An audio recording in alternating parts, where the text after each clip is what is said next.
नमस्कार दोस्तों। लाइफ का जो फंडा है वो मीडियम में है, मिडवे में है, बैलेंस, संतुलन। किसी भी काम को जब आप एक्सट्रीम में करते हैं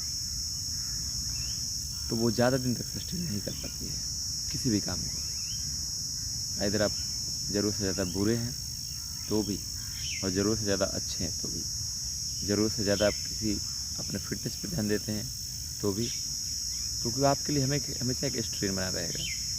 ज़रूरत से ज़्यादा आप पैसों के लिए काम करते हैं, ज़रूरत से ज़्यादा आप सक्सेस के लिए काम करते हैं। किसी भी चीज़ को आप जब ज़रूरत से ज़्यादा करते हैं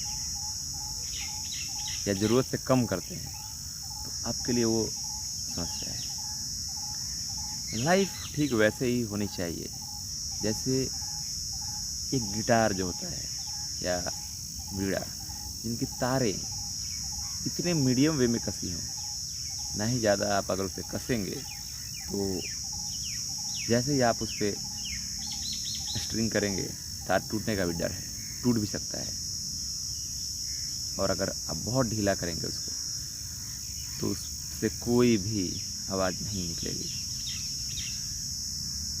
उसको परफेक्ट ट्यूनिंग की ज़रूरत है और परफेक्ट ट्यूनिंग पे ही वो अच्छी आवाज़ दे सकता है। तो दोस्तों, ये लाइफ में आप जो कुछ भी कर रहे हैं उसे बैलेंस में करें, उसे संतुलन उसका बनाएं। उसको बहुत ज़्यादा ना लेके जाएं, बहुत नीचे ना लेके जाएं। जो कुछ भी आप कर रहे हैं, आप अगर फिटनेस पे ध्यान देते हैं, अपने डाइट पे ध्यान देते हैं, एवरीथिंग शुड बी बैलेंस। क्योंकि नेचर में कोई भी चीज़ आइसोलेशन में नहीं है। हर चीज़ यहाँ पे समग्रता है, उसकी एक होलनेस है। हर एक चीज़ दूसरे से जुड़ी है। सिर्फ आप दाल खा करके और सिर्फ कोई चावल खा करके सोचे तो उसको बैलेंस डाइट और बैलेंस आहार नहीं बोलते हैं। उसमें दही भी होनी चाहिए, दाल भी होनी चाहिए, सब्जी भी होनी चाहिए, फल भी होने चाहिए। Should be combined everything. आप अगर फिटनेस के लिए जाते हैं तो जिम भी होना चाहिए, रनिंग भी होना चाहिए, साइकिलिंग भी होनी चाहिए, स्विमिंग भी होनी चाहिए, योगा भी होना चाहिए। Everything, it should be a holistic and inclusive, not an isolated.